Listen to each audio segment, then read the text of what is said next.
안녕하세요. 장윤선 변호사입니다. 이번 시간에는 상가 건물 임대차 계약에서 권리금 회수기회의 보호에 대해서 살펴보도록 하겠습니다. 상가 건물 임대차 보호법 제10조의 3은 권리금을 정의하고 있는데요. 1항에서 보시면 권리금이란 임대차 목적물인 상가 건물에서 영업을 하는 자 또는 영업을 하려는 자가 영업시설, 비품, 거래처, 신용, 영업상의 노하우, 상가 건물의 위치에 따른 영업상의 이점 등 유형, 무형의 재산적 가치의 양도 또는 이용 대가로서 임대인, 임차인에게 보증금과 차임 이외에 지급하는 금전 등의 대가를 말한다. 2항에서는 권리금 계약을 규정하고 있는데요. 권리금 계약이란 신규 임차인이 되려는 자가 임차인에게 권리금을 지급하기로 하는 계약을 말한다. 이렇게 나와 있어요. 신규 임차인이 되려는 자가 임차인에게 권리금을 지급하기로 하는 게 권리금 계약이기 때문에 임차인이 임대인에게 권리금 명목의 금원을 실제 지급하더라도 이를 상가 건물 임대차 보호법상 권리금 계약이라고는 할 수 없게 됩니다. 따라서 이러한 경우 임차인은 상가 건물 임대차 보호법 제10조의 4에 나타난 권리금 계약에 따라 발생한 권리금을 회수할 기회 또한 보장받지 못하게 됩니다. 그러니까 임대인에게 권리금 명목의 금원을 지급을 하더라도 그거는 상가 건물 임대차 보호법상 권리금 계약이 아니기 때문에 법상 보장되고 있는 권리금 회수할 기회에 그거를 보장받지 못하게 된다는 거예요. 권리금의 종류 보겠습니다. 시설 권리금이 있고요. 영업 권리금이 있고 지역 권리금이 있고 허가 권리금이 있습니다. 시설 권리금은 임차인이 투자했던 영업시설이나 비품 등 유형 자산에 대한 대가고요. 영업 권리금은 임차인이 장기간 영업을 통해 확보한 고객, 거래처나 명성, 신용, 영업상 노하우 등에 대한 대가를 의미합니다. 이것은 임차인 자신의 노력에 의하여 상가를 활성화시켜 이루어낸 권리금이라고 볼 수 있고요. 일반적으로 영업 권리금은 상가에서 1년간 영업을 통해 얻은 영업산 순이익, 영업이익의 일정 배수를 적용하여 결정됩니다. 지역 권리금은 우리가 보통 바닥 권리금이라고 하는 그건데요. 임차하여 영업하는 장소가 유동인구가 많고 교통이 편리한 등 지리적 이점에 따른 무형의 금전적인 이익을 말하고요. 이는 당사자 간에 명백한 근거에 따라 산정하는 것이 아니므로 권리금 산정의 거품 원인으로 지적되기도 합니다. 허가 권리금은 담배 영업, 폐기물 처리업체 인허가 등과 같이 사업의 수익 중 인허가 여부가 중요한 요소로 작용한다면 그 인허가에 소요되는 비용과 인허가에 따른 독점적인 지에 대한 대가를 말합니다. 법 10조의 4는 권리금, 회수기의 보호 등에 대해서 규정을 하고 있어요. 임대인은 임대차 기간이 끝나기 6개월 전부터 임대차 종료 시까지 다음 각호의 어느 하나에 해당하는 행위를 함으로써 권리금 계약에 따라 임차인이 주선한 신규 임차인이 되려는 자로부터 권리금을 지급받는 것을 방해하여서는 안 된다. 다만 제10조 제1항 각호의 어느 하나에 해당하는 사유가 있는 경우에는 그러하지 아니하다 해서 1호부터 4호까지 규정을 하고 있어요. 법 조항 보시면 어떤 것들인지 자세히 나와 있습니다. 2항 보시면 다음 각호의 어느 하나에 해당하는 경우에는 제1항, 제4호의 정당한 사유가 있는 것으로 본다 해서 정당한 사유에 대해서도 1호, 2호, 3호, 4호 나와 있어요. 특히 3호 임대차 목적물인 상가 건물을 1년 6개월 이상 영리 목적으로 사용하지 아니한 경우에 대해서는 이따가 판례를 살펴보게 될 겁니다. 그리고 1호, 2호, 3호, 4호 보시면 크게 어려운 것들은 없어요. 그리고 3항을 보시면 임대인이 제1항을 위반하여 임차인에게 손해를 발생하게 한 때는 그 손해를 배상할 책임이 있다. 이 경우 그 손해배상액은 신규 임차인이 임차인에게 지급하기로 한 권리금과 임대차 종료 당시의 권리금 중 낮은 금액을 넘지 못한다. 그러니까 결국 둘 중에 낮은 금액으로 한다는 거죠. 그리고 사망에 따라 임대인에게 손해배상을 청구할 권리는 임대차가 종료한 날로부터 3년 이내에 행사하지 않으면 시효 완성으로 소멸한다. 그러니까 3년이라는 기간도 잘 알아두셔야 되고요. 또 임차인은 임대인에게 임차인이 주선한 신규 임차인 되려는 자의 보증금 및 차임을 지급할 자력 또는 그 밖에 임차인으로서의 의무를 이행할 의사 및 능력에 관하여 자신이 알고 있는 정보를 제공하여야 한다 해서 임차인으로 하여금 정보 제공 의무도 부과하고 있습니다. 자, 그럼 임차인이 신규 임차인을 주선하였어야 하는지 여부에 대해서 판례를 살펴보겠습니다. 임차인이 임대인에게 권리금 회수 방해로 인한 손해배상을 구하기 위해서는 임차인이 신규 임차인이 되는 자를 주선하였어야 하는지에 대해서 원칙적으로는 그렇다고 했지만 임대인이 정당한 사유 없이 임차인이 주선할 신규 임차인 대리원자와 임대차 계약을 체결할 의사가 없음을 확정적으로 미리 표시했어요. 그럼 이런 경우는 임차인이 실제로 신규 임차인을 주선하지 않았더라도 임대인에게 권리금 회수방해로 인한 손해배상을 청구할 수 있다고 했습니다. 지금 상가 임차인인 갑이 임대차 기간 만료 전에 임대인인 을에게 갑이 주선하는 신규 임차인과 임대차 계약을 체결해 줄 것을 요청했는데 을이 상가를 인도받은 후 직접 사용할 계획이라고 답변을 했어요. 그렇게 을이 갑의 신규 임차인 주선을 거절하는 의사를 명백히 표시하였기 때문에 갑은 실제로 신규 임차인을 주선하지 않았더라도 임대인의 권리금 회수기의 보호 의무 위반을 이유로 을에게 손해배상을 청구할 수 있다고 하였습니다. 자, 그럼 임대인의 정당한 사유가 법률에 정해진 그 각호의 사유만 해당하는지에 대해서 다음과 같은 판결이 있습니다. 사립학교법 규정에 의하면 학교 법인은 국가를 당사자로 하는 계약에 관한 법률 시행령 제26조 제1항 제5호 감옥의 금액인 5천만 원을 초과하는 임대차 계약을 체결하려는 경우에 위 규칙 제35조 3항에서 정하는 수의계약에 의할 수 있는 사유가 없는 한 일반 경쟁에 붙여야 합니다. 이와 같이 학교법인이 임차인이 주선한 신규 임차인 대리원자와 임대차 계약을 체결하는 것이 경쟁 입찰의 방법으로 임차인을 선정해야 할 법령상 의무를 위반하는 것이 되는 경우 달리 특별한 사정이 없는 한 학교법인이 그러한 사정을 들어 임대차 계약 체결을 거절하는 것에는 정당한 사유가 있다. 이렇게 판단했어요. 그래서 정당한 사유가 법 10조의 4 제2항의 경우에 한정되지 않고 법률에 없는 정당한 사유를 인정한 사례였습니다. 사립학교법 규정상 경쟁 입찰을 해야 되기 때문에 이건 어쩔 수 없었겠죠.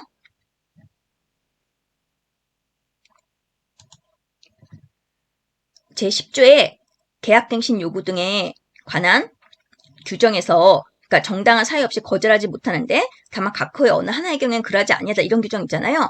이게 지금 권리금 회수기의 보호 규정에 준용이 되기 때문에 갱신 거절 사유가 있는 경우에는 권리금 회수기를 보호받지 못합니다. 1호부터 8호까지의 사유가 있고요. 읽어보시면 크게 어려운 건 없는데 특히 1호 임차인이 3기 차임액에 해당하는 금액에 이르도록 차임을 연체한 사실이 있는 경우 이 부분 중요하거든요. 그래서 이 부분에 대해서 판례가 현재 3기의 차임액에 해당하는 차임 연체가 없더라도 과거에 3기의 차임 연체에 있었다는 사실이 있다면 갱신 거절 사유로 보고 있어요. 그래서 과거에라도 3기의 차임 연체가 있었으면 그 자체로 권리금 회수기를 보호받지 못하게 됩니다. 그러니까 이 부분 주의하셔야 돼요.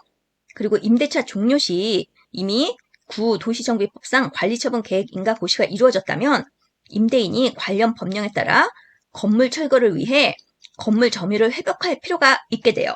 그래서 이것은 계약갱신 거절 사유가 있다고 할 수 있다고 판단했습니다. 다만 사업시행 인가 고시가 이루어졌다는 사정만으로는 임대인이 건물 철거 등을 위하여 건물의 점유를 회복할 필요가 있다고 할 수 없어서 이것은 계약갱신 거절 사유가 있다고 할 수 없다고 했어요. 그러니까 관리처분 계획 인가 고시가 있으면 이거는 계약갱신 거절 사유가 되는데 사업시행 인가 고시만으로는 계약갱신 거절 사유가 될 수 없다고 판단을 한 겁니다. 이와 같이 임대차 종료 시에 관리처분 계획 인가 고시가 이루어졌거나 이루어질 것이 객관적으로 예상되는 등으로 상가임대차법 제10조 제1항 제7호 다목의 사유가 존재한다는 점에 대한 증명책임은 임대인에게 있다고 했어요. 그러니까 증명책임은 임대인에게 있으니까 이것도 잘 기억해 두세요. 자, 그리고 다음 판례 한번 보겠습니다. 그러니까 권리금 회수 방해를 인정하기 위해서 반드시 임차인과 신규 임차인이 대리원자 사이에 권리금 계약이 미리 체결되어 있어야 하는지에 대해서 판례는 아니라고 했습니다. 상세한 이유는 다음과 같아요. 이 법 조항이 임차인이 신규 임차인 대리원자와 반드시 권리금 계약을 체결했어야 함을 전제로 하고 있지 않다고 했어요. 그리고 상가임대차법 10조의 4 3항은 권리금 계약이 체결되지 않은 경우에도 임대인의 권리금 회수 방해로 인한 손해배상액을 임대차 종료 당시의 권리금으로 정할 수 있도록 규정도 하고 있습니다. 또 임대인이 임차인과 신규 임차인 사이에 체결된 권리금 계약에 따른 이행을 방해하는 것에 한정하지 않고 임차인이 신규 임차인 대리원자와 권리금 계약 체결에 이르지 못하도록 하는 등 임차인이 권리금을 지급받을 수 있는 기회를 방해하는 다양한 행위를 금지함으로써 임차인을 보호하는 조항이라고 했어요. 그리고 임대인이 임대차 기간이 종료될 무렵 현저히 높은 금액으로 임차보증금이나 차임을 요구하거나 더 이상 상가 건물을 임대하지 않겠다고 하는 등 새로운 임대차 계약 체결 자체를 거절하는 태도를 보이는 경우에 임차인이 신규 임차인 대리인자를 찾아 권리금 계약을 체결하는 것은 사실상 불가능하죠. 그렇기 때문에 임차인과 신규 임차인 대리인자 사이에 권리금 계약이 체결되지 않았더라도 임대인은 임차인의 권리금 회수 방해를 이유로 손해배상 책임을 진다고 판시했습니다. 이 사안에서는 그런데 임차인의 손해배상 청구를 받아들이지 않았어요. 그 사실관계를 한번 살펴볼게요. 상가 임대인인 갑이 기존 임차인 을과 임대차 계약을 합의 해지할 무렵 병학교와 새로이 임대차 계약을 체결하면서 상가에 설치된 모든 시설을 인수하는 조건으로 병학교로부터 시설비 명목의 돈을 수령하였는데 을이 기존 임대차 계약과 별개로 임대인과 체결한 시설 투자비 상한 약정에 따라 매월 임대인에게 차임 이외의 금원을 별도로 지급하여 왔었고 이는 권리금에 해당한다고 주장하면서 갑을 상대로 권리금 회수 방해를 이유로 한 손해배상을 구한 사안이었습니다. 을이 권리금 회수 방해로 인한 손해배상을 구하려면 을과 신규 임차인 사이에 권리금 계약이 체결됐을 것이 전제되어야 하는 것은 아니지만 여기까지는 좋아요. 그런데 이 사안의 특수성을 한번 살펴보면 을은 신규 임차인인 병학교와 권리금 계약을 체결하지 않았으면 물론 자신이 권리금을 지급받기 위해서 병학교와 권리금 계약의 대상이나 임대인과의 시설투자비 상한약정과 관련하여 을이 양도할 수 있는 시설물의 법의 등에 관하여 전혀 논의한 적이 없었어요. 갑이 병학교로부터 시설비를 받는 것에 관해서도 별다른 이의도 하지 않았습니다. 그렇기 때문에 갑이 을의 권리금 회수를 방해하였다거나 을에게 어떠한 손해가 발생했다 볼 여지가 없다고 판단이 된 거예요. 그러니까 이 사안에서의 사실관계랑 반대로 행동을 하시면 되겠죠. 그러니까 임차인 분들은 신규 임차인하고 양도할 수 있는 시설물의 범위 등에서 논의도 하셔야 되고 그리고 만약에 임대인이 신규 임차인으로서 시설비를 받는 것에 관해서도 이의를 제기를 하셔야 되는 겁니다. 그리고 상가 건물을 1년 6개월 이상 영리 목적으로 사용하지 아니한 경우에 대해서 판례가 나왔는데요. 판례는 어떻게 해석을 하냐면 임대차 목적물인 상가 건물을 1년 6개월 이상 영리 목적으로 사용하지 아니한 경우는 임대인이 임대차 종료 후 임대차 목적물인 상가 건물을 1년 6개월 이상 영리 목적으로 사용하지 아니하는 경우를 의미한다는 겁니다. 그러니까 임대인이 영리 목적으로 사용하지 않는다는 거예요. 위 조항에 따른 정당한 사유가 있다고 보기 위해서는 임대인이 임대차 종료 시 그러한 사유를 들어 임차인이 주선한 자와 신규 임대차 체결을 거절하고 실제로도 1년 6개월 동안 상가 건물을 영리 목적으로 사용하지 않아야 한다고 판시했습니다. 그렇지 않고 임대인이 다른 사유로 신규 임대차 체결을 거절한 후에 사후적으로 1년 6개월 동안 상가 건물을 영리 목적으로 사용하지 않았다는 사정만으로는 위 조항에 따른 정당한 사유로 인정할 수 없다고 했어요. 그러니까 임대인이 처음부터 본인이 1년 6개월 이상 영리 목적으로 사용하지 않을 거라고 그런 사유를 들어서 거절을 하셔야 되고 그리고 실제로 1년 6개월 동안 상가 건물을 영리 목적으로 사용하지 않았어야 합니다. 다른 사례 한번 살펴보겠습니다. 이 사안에서는 종전 소유자인 임대인이 임대차 종료 후 상가 건물을 영리 목적으로 사용하지 아니한 기간이 1년 6개월에 미치지 못한 사이에 상가 건물의 소유권이 변동이 되었어요. 임대인이 상가 건물을 영리 목적으로 사용하지 않는 상태가 새로운 소유자의 소유 기간에도 계속하여 그대로 유지될 것을 전제로 처분을 하였고 실제 새로운 소유자가 그 기간 중에 상가 건물을 영리 목적으로 사용하지 않으며 임대인과 새로운 소유자의 비영리 사용 기간을 합쳐서 1년 6개월 이상이 되는 경우라면 임대인에게 임차인의 권리금을 가로챌 의도가 있었다고 보기 어려우므로 그러한 임대인에 대하여는 위 조항에 의한 정당한 사유를 인정할 수 있다고 했습니다. 그러니까 종전 소유자와 새로운 소유자의 그 기간을 합산할 수 있다는 거예요.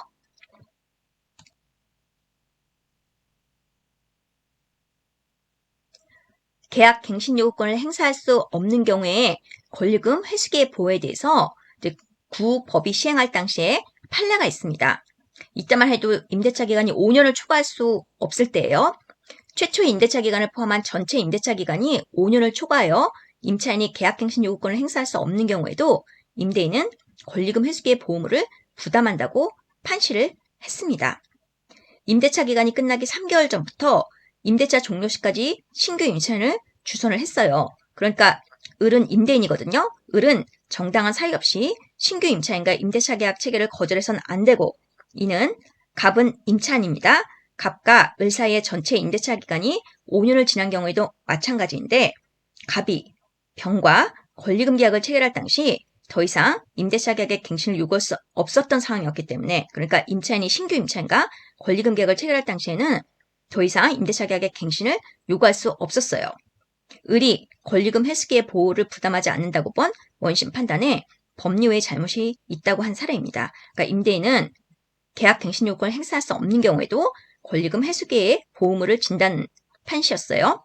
이 사안은 구법상 임대차 기간이 5년이었으나 10년으로 개정된 현재에도 적용될 수 있는 사례입니다. 자, 그럼 권리금 회수기의 규정 적용 제를 보겠습니다.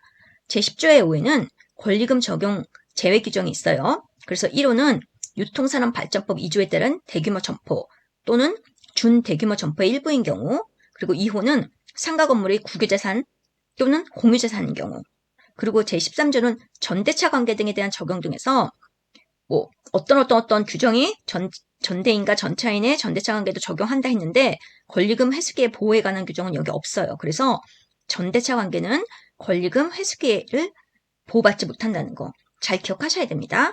환산보증금이 초과되는 임차인에게도 권리금 회수기의 보호 규정은 적용이 됩니다. 그러면 유통산업발전법 제2조에 따른 대규모 점포, 준대규모 점포란 어떤 건지 한번 살펴보겠습니다.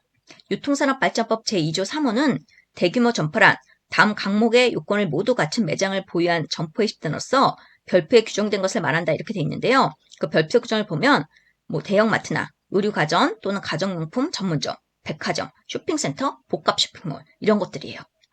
그리고 4호에는 준대규모 점포란 다음 항목의 어느 하나에 해당하는 점포로서 대통령령으로 정하는 것을 말한다 해서 감옥, 남옥, 다목에 준대규모 점포가 어떤 것인지 나와 있습니다. 이번 시간에는 상가 건물 임대차 계약에서 권리금 회수기의 보호에 대해서 살펴봤습니다. 오늘 방송 시청해 주셔서 진심으로 감사드립니다. 좋아요, 구독 눌러주시면 저에게 많은 힘이 됩니다. 다음 시간에 또 뵐게요.